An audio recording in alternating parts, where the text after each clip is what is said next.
Hi, everybody. Welcome to the show. If you are new to this channel, my name is Jessa, and I'm here with my dad today. Hi, Dad. Hey, how are you? We're hoping that the audio is fine because I had a little bit of a mishap with one of the microphones. So, anyway, today we are here at his favorite place. Well, one of his favorite places, the gym, and he's just going to walk us through one of one of the movements that he really likes to do, because it was just over a year ago that he had COVID, and it's an absolute miracle that he is here with all of us today, let alone at the gym. So Today I'll just do some basic bench press moves, and I'll just talk you through a little bit about how I know how to do it, and we'll go from there. yes, and the hope is that this motivates you to move. All right, so to do bench press, basic, you need the bench, you need a bar, you need the weights. So the thing is, get it centered above you, get it so you're eyes looking at the bar, and your hands about shoulder straight out from you.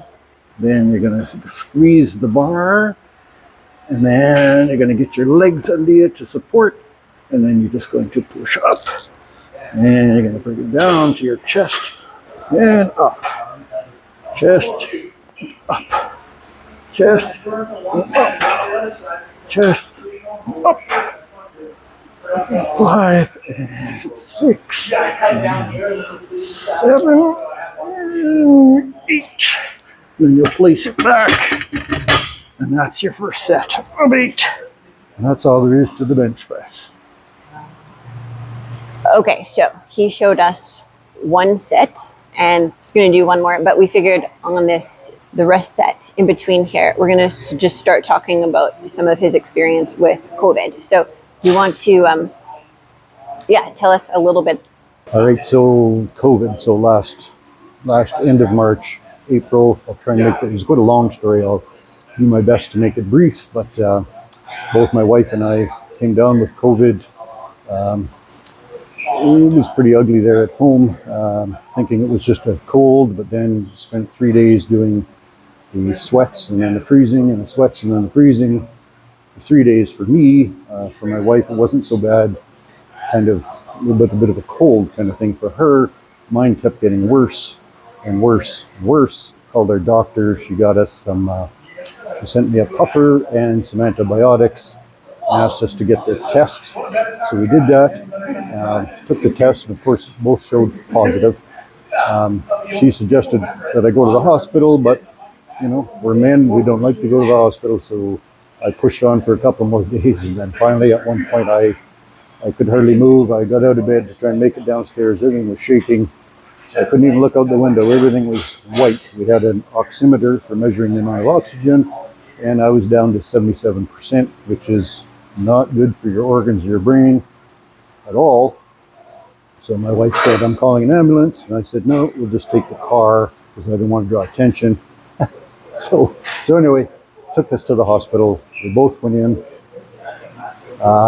They put me, I couldn't even hardly move anymore. I had no energy, could hardly move my arms or legs. They put me on a gurney, whatever that thing is that they lay you on. And then they started doing all the pre-treatments. It was pretty bad at that point. Then this doctor came in and he was all garbed up with everything and wasn't giving us very good news and asked us some pretty hard questions about how was our marriage good and all these kind of questions as if it was the end of my life. And then he said, I might have to make a decision if somebody younger than you needs this equipment. So whatever, he had talked about using a product called Remdesivir, which we already knew we did not want. He, being the doctor, was not happy to hear that we didn't want Remdesivir. And so he left, and they moved me off to a private room. What do they call that? Where you're by yourself, or isolation room. And they put me on a machine that pumps 60 liters of oxygen a minute into your lungs so that you can continue breathing, because it was very hard to breathe as my lungs were not processing oxygen because they were so infected with COVID. And so the next morning, another doctor came in and she said, I'm not sure why, but I've been assigned to you. And so in my brain, of course, inside, I said, oh yeah, I know why. Because God didn't want that other guy looking after me, giving me stuff that I didn't want. So from there, it was pretty hard times. Went on for 3 days. Every day the doctor came and said, "Oh, we're not over the hump yet. You haven't passed the time of being better yet." So, you start to think about a few things, and I had written a long letter to my wife using my phone on what to do with all the stuff that I have, that she would know what to do with it. It was quite an emotional time for me, of course. And then went on for, let's see, there was 2 more days of that. They wouldn't let me eat any food because they said in case you were to throw up, you couldn't, you didn't want to inhale any of that stuff. So anyway, it was pretty ugly for about 3 days. I think it was after the third day they said, okay, you're starting to turn the corner. Remembering here that you're laying with the bar in line with your eyes and your arms in the right spot. Get your legs squeezed underneath you, a little bit of an arch in your back, and then you're going to press head down into the bench, and just push straight up with your arms, and then just pull it down to your chest, and up. 1, 2, 3, 4, 5, 6, 7, 8. You're like Ed Allen on the old TV in the 60s. And that's how we do another set. And we pop up like that. All right. So then from there, so during the night, of course, it's dark. And the very first night, as I tried to sleep, a very odd thing happened. A picture frame appeared in my mind, and it was full of monsters. And they were black and white monsters all in this picture frame. And of course, so I know what that is, demonic activity. So I cast them out, sent them to where Jesus tells them to go, and zing, they were gone, just like that. So from there on, I had a peace. Anyways, even if I was not going to make it, I still had a peace through the whole thing, both myself and my wife. We weren't anxious or excited. We just had a peace. And so some of the nights were a little rough. And so I just called out, obviously we pray, we ask for healing, but they say when there's nothing else, you just call out, help me Jesus. So I called that out a number of times during the night, because I was the only one in the room anyways.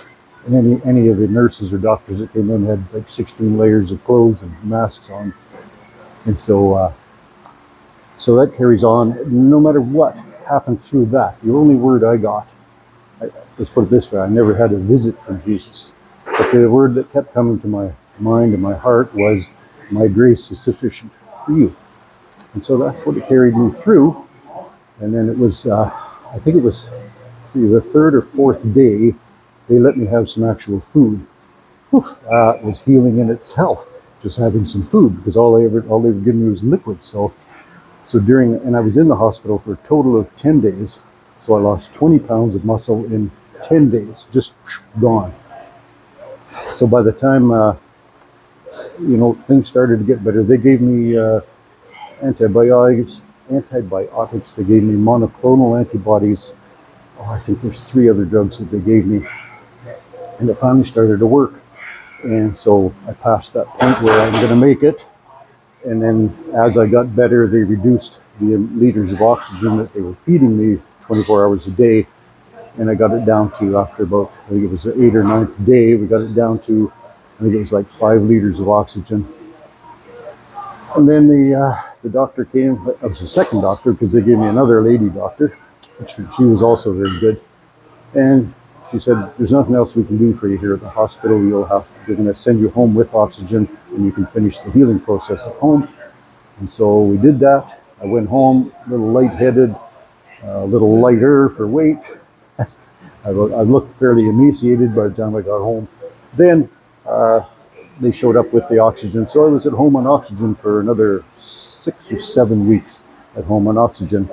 And I have a little bit of a home gym, so I would soon as I could start working out at home. And it was kind of fun because I had like a 60-foot hose with oxygen, so I could take it all the way down to the gym and wear the oxygen while I was working out. And if you know, oxygen is really good for your muscles. So it was good. I had to start right at the bottom again. I was barely could do 50 pounds to start with again. But we carried on, we worked at it, and we built back up, and here we are. And that's my short story on what happened to me for COVID. Jesus was there no matter what. Okay, so there's something that my dad doesn't know that I'm going to share with him right now. So the day before he was released from the hospital, I did a quick visit with a couple of my kids to my parents' house to visit my mom and drop a few things off.